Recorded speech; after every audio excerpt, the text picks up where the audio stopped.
प्रिय श्रोताओं, सबसे पहले तो यही कहूँगा कि कलयुग के महाअवतारी इंसान को चुनौती देकर इस चैनल का कोई भी संदेश पूरा सुनने की कोशिश करोगे तो फिर संदेश को पूरा नहीं सुन पाओगे।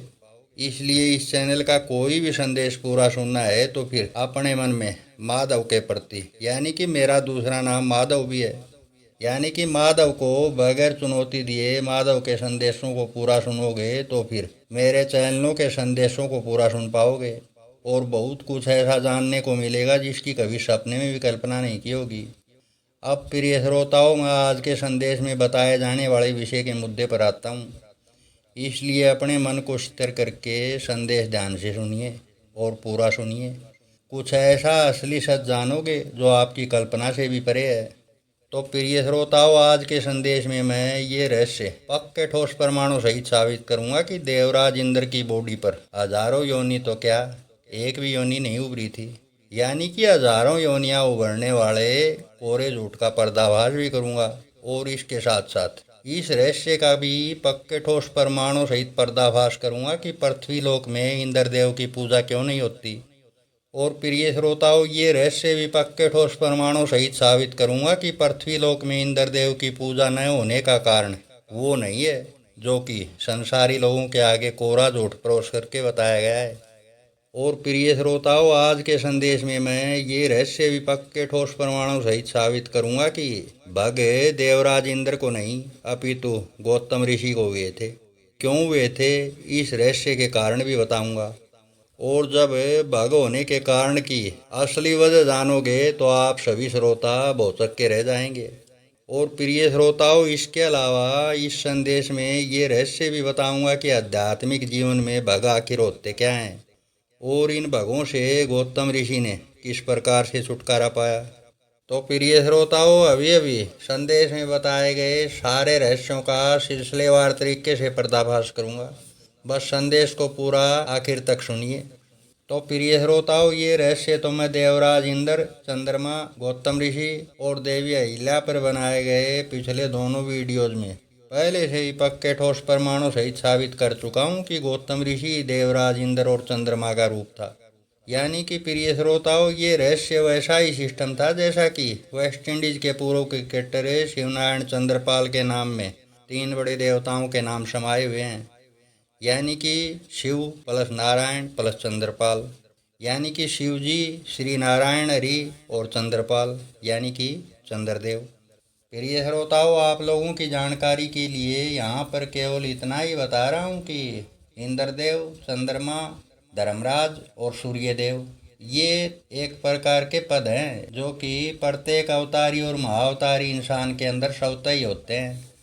और ये बताए गए सभी पद गौतम ऋषि में भी थे, यानी कि गौतम ऋषि इन बताए गए सभी देवताओं का रूप था। प्रिय श्रोताओं, ये पूरा प्रकरण है पक्के ठोस सबूतों सहित समझने के लिए आप लोग मेरे चैनल के गौतम ऋषि पर बनाए गए दोनों संदेश सुनिए। ग्रंथों में लिखवाए जाने वाले सारे कोरे झूठ का पर्दाफाश हो जाएगा। तो प्रिय श्रोताओं, सबसे पहले तो यही कहूँगा कि मैं नहीं चाहूँगा कि वेस्ट इंडीज के क्रिकेटर शिवनारायण चंद्रपाल के नाम का उदाहरण देने से उस बेचारे के शरीर पर कोई भी किसी भी प्रकार का भग हो। प्रिय श्रोताओं, अब मैं आप सभी श्रोताओं को वेस्ट इंडीज के क्रिकेटर शिवनारायण चंद्रपाल का ही उदाहरण दे करके बताता हूँ कि अगर उसके शरीर पर ये ऊपर वाला परम शिव जी अगर किसी भी प्रकार के भग पैदा कर दे और इसे परम शिव जी के अलग अलग रूपों की भक्ति रूप की गुलामी कर रहे कुछ बाबा महाराज लोगों से ये लिखवा दे कि भग तो चंद्रपाल यानी कि चंद्रदेव को हुए थे, शिवनारायण को नहीं, तो प्रिय श्रोताओं, क्या आप लोग इस प्रकार के कोरे झूठ पर विश्वास कर लोगे? नहीं ना। प्रिय श्रोताओं, इस प्रकार के कोरे झूठ पर तो विश्वास तभी किया जा सकता है जब दिमाग पर घोर अज्ञानता का पर्दा पड़ा हुआ हो या फिर मन की ड्राइवरी कोई और कर रहा हो। लेकिन प्रिय श्रोताओं, मैं तो आप लोगों से यही कहूँगा कि गीता और ग्रंथों और वेदों और पुराणों में लिखे हुए इस प्रकार के कोरे झूठ पर जो भी लोग विश्वास कर रहे हैं इसमें उनका भी कोई दोष नहीं है। क्यों नहीं है? क्योंकि प्रिय श्रोताओं, सभी जीवों के मन की ड्राइवरी ऊपर से आकाशीय तरंगों के माध्यम से हो रही है और सभी जीव वही सब बातें तो सोच सकते हैं जैसी सोच ऊपर से आकाशीय तरंगों के माध्यम से बनाई जाती है। और प्रिय श्रोताओं, जब भगवान कहे जाने वाले परम शिव जी द्वारा जब सब जीवों के साथ इतना बड़ा षड्यंत्र चलाया जा रहा है, तो फिर झूठ चाहे कितना भी बड़ा क्यों ना हो, विश्वास ना करने का तो कोई कारण ही नहीं है। यानी कि जब खुद ईश्वर ही मन की सोच बनाकर खुद ही विश्वास करने पर मजबूर करेगा, तो फिर विश्वास करना ही पड़ेगा। प्रिय श्रोताओं, ये एक वो कड़वा ईश्वरीय सत्य है जो केवल भगवान परम शिव जी द्वारा अलग से लेख लिखावट देकर पैदा किए जाने वाले व्यक्ति विशेष इंसानों को पता चलता है। यानी कि इस रहस्य को केवल साधु संत सन्यासी योगी बाबा महाराज लोग या फिर पूरे सृष्टि चक्कर में अलग अलग वक्त पर पैदा होने वाले अवतारी इंसान या फिर मेरे जैसा महाअवतारी इंसान ही इस रहस्य को जान पाता है कि भगवान कहे जाने वाला परम शिव जी किस प्रकार से संसारी लोगों को कोरा झूठ पढ़वाकर और उस कोरे झूठ पर विश्वास करवाकर सब संसारी लोगों की भावनाओं से खिलवाड़ करता है। प्रिय श्रोताओं, इस रहस्य पर अगर कोई भी श्रोता विश्वास नहीं कर रहा है, तो फिर सब जीवों का कंट्रोल शिवा के पास है वाला संदेश पूरा सुनिए। कुछ ऐसा जानने को मिलेगा जिसकी कभी सपने में भी कल्पना नहीं की होगी। प्रिय श्रोताओं, अब मैं उसी विषय पर आता हूँ। तो प्रिय श्रोताओं, इस रहस्य को सुनकर आप सभी श्रोताओं में से समझदार श्रोता इतना तो समझ ही गए होंगे कि ग्रंथों में या फिर परम शिव जी के अलग अलग रूपों की भक्ति रूपी गुलामी कर रहे बाबा महाराज लोगों द्वारा देवराज इंद्र को जो भग बताए गए हैं, वो भग गौतम ऋषि को हुए थे। यानी कि इंद्रदेव तो केवल एक पद था, शरीर तो गौतम ऋषि का था। यानी कि बीमारी तो शरीरों में ही पैदा की जा सकती है, किसी पद को कैसे दी जा सकती है। अब प्रिय श्रोताओं, ये रहस्य समझ लो कि ये भग आखिर किस प्रकार के थे जो गौतम ऋषि को हुए थे। तो प्रिय श्रोताओं, आप लोगों ने सोराइसिस नाम की बीमारी के बारे में तो सुना ही होगा। यानी कि शरीर पर गोल गोल रेड कलर के जो चकाते से निकल आते हैं, इसी को आध्यात्मिक जीवन में भग कहते हैं। यानी कि ये भग नहीं थे, सोराइसिस नाम की बीमारी थी। प्रिय श्रोताओं, इस सोराइसिस नाम की बीमारी को ही लिखने वाले कुछ ढोंगियों ने भग का नाम दे दिया। क्यों दे दिया? ताकि एक 21-21 वाले सबसे पावरफुल इंसान को ऊंचाई से जमीन पर पटका जा सके, यानी कि अर्श से फर्श पर पटका जा सके। प्रिय श्रोताओं, अब ये रहस्य समझ लो कि सोराइसिस नाम की बीमारी को भग रोग नाम बताकर अर्श से फर्श पर पटकने का क्या रहस्य था। तो प्रिय श्रोताओं, ये रहस्य मैं पहले से ही पिछले कुछ संदेशों में बता चुका हूँ कि इस पूरे संसार में परम शिव जी नाम का जो शैतान है, यह रामखोर सारा खेल शब्दों के आधार पर खेलता आ रहा है और खेल रहा है। प्रिय श्रोताओं, सोराइसिस शब्द का आध्यात्मिक जीवन का असली अर्थ होता है शिव जी के सारे रूपों से भी ज्यादा पावरफुल, एक 100 का 100 डबल ईश्वरीय रूप। यानी कि एक ऐसा ईश्वरीय रूप है जिसका तीनों लोकों में मुकाबला करने वाला कोई भी नहीं। और प्रिय श्रोताओं, भग शब्द का अर्थ होता है सुंदर गमले वाला एक भगत का रूप। प्रिय श्रोताओं, आध्यात्मिक जीवन में सुंदर गमले का तात्पर्य उसके बाल बच्चों से होता है। और प्रिय श्रोताओं, ये सुंदर गमले वाला भगत कौन? यानी कि हनुमान जी, यानी कि हनुमान जी का रूप। प्रिय श्रोताओं, आप लोगों की अमूल्य जानकारी के लिए बता दूं कि सारे देवताओं में एक हनुमान जी का ही रूप ऐसा होता है जो कि दास का रूप होता है, और दास को ही भगत कहते हैं। यानी कि दास को सेवक भी कहा जाता है। यानी कि दास एक सेवक का रूप होता है। इसके अलावा बाकी के सारे देवता अलग अलग ईश्वरीय रूप होते हैं। प्रिय श्रोताओं, इस सोराइसिस नाम की बीमारी को भग नाम इसीलिए दे दिया गया ताकि सारे देवताओं से ज़्यादा पावरफुल इंसान के शरीर पर कोई रोग फैलाकर उसको भग का नाम देकर अर्श से फर्श पर पटका जा सके। प्रिय श्रोताओं, ये गौतम ऋषि के शरीर पर भग पैदा करने का रहस्य है और एक वजनदार ठोस प्रमाण है कि सभी संसारी लोगों के शरीरों में बीमारियां जो होती हैं, वो सब बीमारियां परम शिव जी के ही गुंडागर्दी करने वाले रूप फैलाते हैं। प्रिय श्रोताओं, पूरे संसार में जिस किसी भी व्यक्ति को किसी भी प्रकार के बग या फिर इस प्रकार का कोई भी रोग है, ऐसे रोग वाला व्यक्ति कमेंट करके बताएगा तो फिर कोई अलग से संदेश बना करके 100% इलाज का ऐसा गारंटीड फार्मूला बता दूंगा कि इस प्रकार का रोग तो रोगी के आसपास भी नहीं रहेगा। अब प्रिय श्रोताओं, ये रहस्य जान लो कि इस भूलोक पर देवराज इंद्र यानी कि इंद्रदेव की पूजा क्यों नहीं होती। तो प्रिय श्रोताओं, ये रहस्य मैं गौतम ऋषि पर बनाए गए पिछले संदेश में पहले से ही बता चुका हूँ कि इंद्रदेव का कार्य केवल बरसात करवाने का है, यानी कि रेन करवाने का है, यानी कि आध्यात्मिक जीवन के हिसाब से कहूँ तो वाटर करवाने का है। और प्रिय श्रोताओं, ये वाटर करवाने वाला डिपार्टमेंट ऊपर नहीं बल्कि हमेशा से ही पृथ्वी पर रहता आया है। यानी कि जिस भी इंसान को भगवान कहे जाने वाले परम शिव जी द्वारा एक सबसे बड़ी लिखावट या फिर एक सबसे बड़ी महालिखावट दे करके पैदा किया जाता है, ये इंद्रदेव वाला डिपार्टमेंट उस इंसान के पास स्वतः ही आ जाता है। प्रिय श्रोताओं, उदाहरण के लिए जैसे मैं आप लोगों को बता दूं कि इस समय मैं परम शिव जी के द्वारा पूरे संसार में सब जीवात्माओं के ऊपर एक सबसे बड़ी महालिखावट दे करके पैदा किया गया इंसान हूँ। इसलिए इस समय ये डिपार्टमेंट मेरे पास है, और ये डिपार्टमेंट मेरे पास है तब से है जब से मैं पैदा हुआ था, और तब तक रहेगा जब तक मैं ये शरीर नहीं छोड़ दूंगा। और मेरे से पहले ये डिपार्टमेंट किसी और के पास था, और मेरे द्वारा शरीर छोड़ने के बाद जिस किसी को भी परम शिव जी द्वारा एक सबसे बड़ी लिखावट दे करके पैदा किया जाएगा, ये इंद्र वाला पद उस इंसान के पास स्वतः ही चला जाएगा।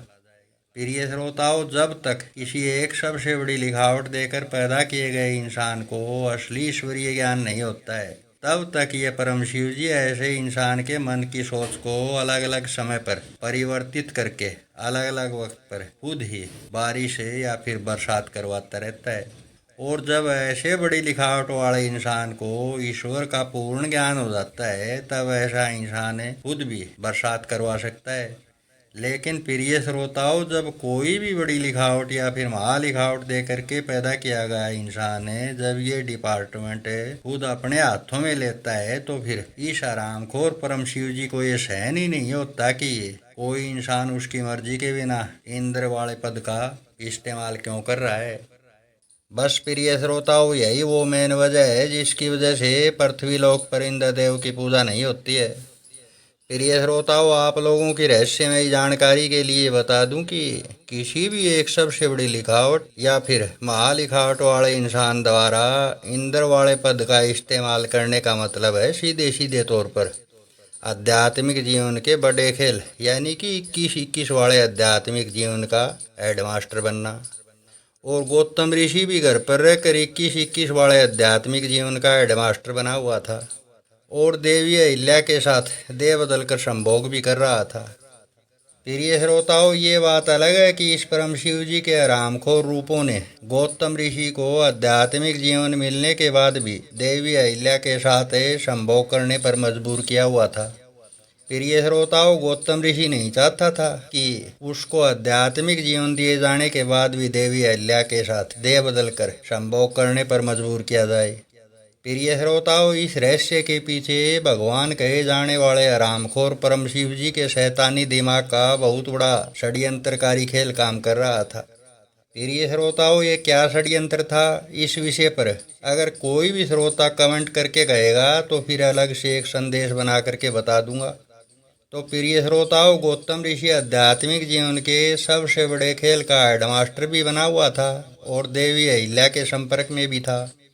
बस प्रिय श्रोताओं, इस हरामखोर परम शिव जी के शैतानी रूपों से यही बात सहन नहीं हुई, और फिर गौतम ऋषि के पूरे शरीर पर इस हरामखोर परम शिव जी ने थोड़ी देर पहले बताए गए सोराइसिस नाम के बग पैदा कर दिए, और सारा इल्जाम देवराज इंद्र के मत्थे मढ़ दिया। क्यों मढ़ दिया? तो प्रिय श्रोताओं, वो आप लोगों ने एक देशी कहावत तो सुनी ही होगी कि कुम्हार का कुम्हारी पर जोर ना चले और गधे को ईठे। यानी कि कुम्हार का अपनी पत्नी पर जोर नहीं चलता तो फिर कुम्हार अपनी पत्नी पर आया हुआ सारा गुस्सा अपने घर में बंधे हुए गधे पर उतारता है। प्रिय श्रोताओं, बस यही हाल भगवान कहे जाने वाले डरपोक परमशिव जी का था। यानी कि एक सबसे बड़ी महालिखावट दे करके पैदा किए गए गौतम ऋषि पर तो कोई जोर चला नहीं और कुछ डोंगियों के माध्यम से सारा दोष देवराज इंद्र वाले पद पर उतार दिया। बस प्रिय श्रोताओं, यही वो रहस्य था जिसके कारण गौतम ऋषि के शरीर पर सोराइसिस नाम की बीमारी को भग का नाम देकर देवराज इंद्र वाले पद को कुछ डोंगियों के माध्यम से बदनाम करवा दिया। अब प्रिय श्रोताओं, ये रहस्य समझ लो कि देवराज इंद्र के शरीर पर हजारों योनि उभरने का क्या रहस्य था।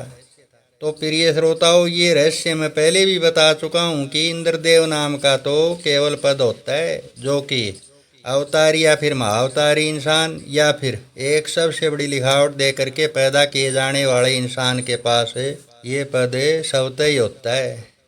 तो प्रिय श्रोताओं, ये रहस्य के कोरे झूठ का ऐसा गपेड़ा है जिसका कोई आधार नहीं है।